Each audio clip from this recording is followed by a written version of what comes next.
সকাল 7টা বাজে আর আমি চলে এসেছি বাজারে। কারণ সকাল সকাল বাজার না করে নিলে মাছ পাওয়া যায় না। জ্যান্ত ট্যাংরা মাছ নিয়ে নিয়েছি, দেশি ট্যাংরা। আর বাজারে মোটামুটি ভালোই মাছ উঠেছে, কিন্তু একটু বেশি সকালে উঠে এসেছি বলে তার জন্য এখনও ভালো মতন বাজার বসেনি। কিন্তু আমাকে তাড়াতাড়ি বাজার করে নিয়ে যেতে হবে, কারণ আমাকে একটু আবার হাসপাতালে যেতে হবে টেস্টের জন্য। তার জন্য তাড়াতাড়ি করে সকাল সকাল উঠে একটু বাজার করে রান্না করে রেখে যাব। ডাক্তার দেখানোর টাইম হচ্ছে 11:30 থেকে, ততক্ষণে রান্না করে খেয়ে বেরোবো, কারণ আস্তে আস্তে অনেকটা বেলা হয়ে যাবে। মোটামুটি চতুর্দিকে ভালোই বাজার বসেছে, ফ্রেশ সব সবজি, সবুজ একদম টাটকা। আর এখানে না পেঁপে খুব ভালো পাওয়া যায়, কলা, পেঁপে, ফল যে কোনো কিছুই খুব ভালো পাওয়া যায়।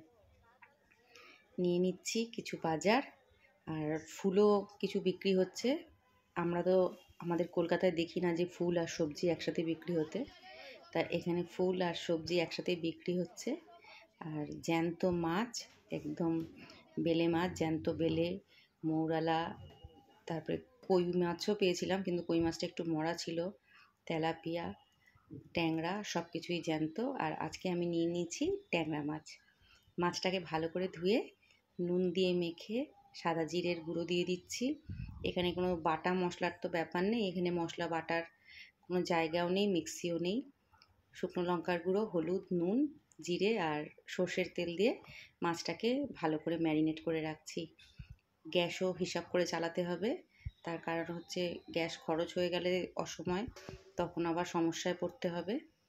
আর একটা নতুন কড়াই কিনে নিয়েছি, এই কড়ার মধ্যেই রান্না করছি। আর দিয়ে দিচ্ছি সাদা তেল। এখানে আলু আর বেগুন দিয়ে ট্যাংরা মাছের ঝোলটা করে নেব। তেলটা গরম হয়ে গেছে, কিছু কালো জিরে ফোড়ন দিয়ে দেব। আর এই মাছে তো আমি খুব বড়ি দিয়ে খেতে ভালোবাসি, কিন্তু এখানে তো বড়ি পাওয়া যায় না। আর যেখানে যেরকম সেখানে সেরকমভাবেই চলতে হবে ফ্রেন্ডস, কিছু করার নেই। আর এটা বাড়িও নয় যে বাড়ির মতন সমস্ত কিছু জিনিস পাওয়া যাবে। এখানে যেমন এরকমভাবেই এখানে রান্না করতে হবে পরিস্থিতি বুঝে। আলু বেগুন দিয়ে দিলাম, আলু বেগুনটাকে ভাজা হওয়ার জন্য ঢাকা দিয়ে দিলাম, যাতে আলু বেগুনটা মজে যায়। আলু বেগুন ভালোই মজে গেছে, আর একটু নাড়িয়ে দিচ্ছি। দেখুন মোটামুটি ভাজা ভাজা হয়ে এসেছে।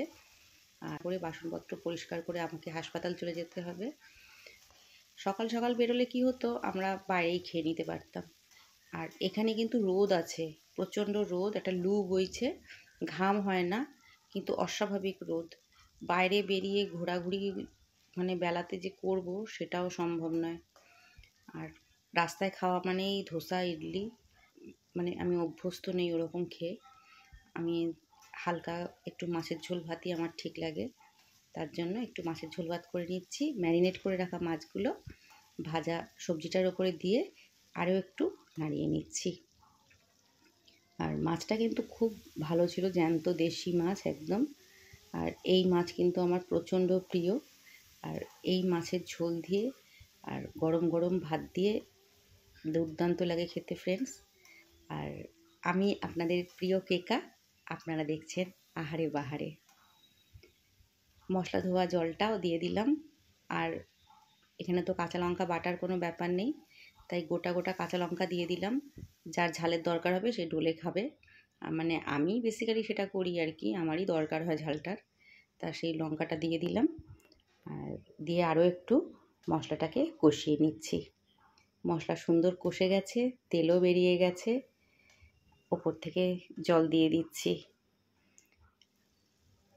জলটা ফুটে উঠলেই মাছের ঝোল কিন্তু হয়ে যাবে। সমস্ত পরিস্থিতিকে সুন্দরভাবে মানিয়ে নিতে পারাটাই মানুষের জীবন। আর যখন যেমন তখন সেরকম।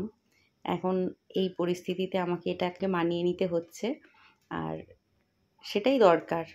একটা মানুষের জীবন তো সবসময় একরকম চলে না। ওপর দিয়ে ধনেপাতা কুচি ছড়িয়ে দিচ্ছি, রেডি হয়ে যাবে মাছ ফুটে উঠলেই। আর এই মাছের ঝোলটা খেতে কিন্তু অপূর্ব হয়েছিল ফ্রেন্ডস। দেখুন ঝোল ফুটে উঠেছে, আর রেডি হয়ে গেল আমাদের আলু বেগুন দিয়ে ট্যাংরা মাছের ঝোল। আমার রেসিপিস যদি আপনাদের ভালো লাগে লাইক শেয়ার কমেন্টস করতে ভুলবেন না। আর যারা আমার চ্যানেলের নতুন বন্ধু তাদেরকে অনুরোধ করছি আমার চ্যানেলটিকে অবশ্যই সাবস্ক্রাইব করে আমার পাশে থাকবেন। পাশে থাকা বেল আইকনও প্রেস করে দেবেন যাতে নতুন ভিডিওর আপডেট নোটিফিকেশান আপনার কাছে চলে আসে সবার ফার্স্ট। ঝোলটা ফুটে উঠেছে আর ঝোলটাকে একটু কমিয়ে নেব, তাহলেই রেডি হয়ে যাবে ট্যাংরা মাছের ঝোল। ঠান্ডা করে রেখেছি, ওপরে তেলের সর পড়ে গেছে, দেখুন কি লোভনীয় হয়েছে দেখতে। আজকের মতন এই পর্যন্তই, আবার দেখা হবে নতুন কোনো ভিডিওর সাথে। ততক্ষণ ভালো খান, সুস্থ থাকুন, শুভ চিন্তা করুন। নমস্কার, ধন্যবাদ।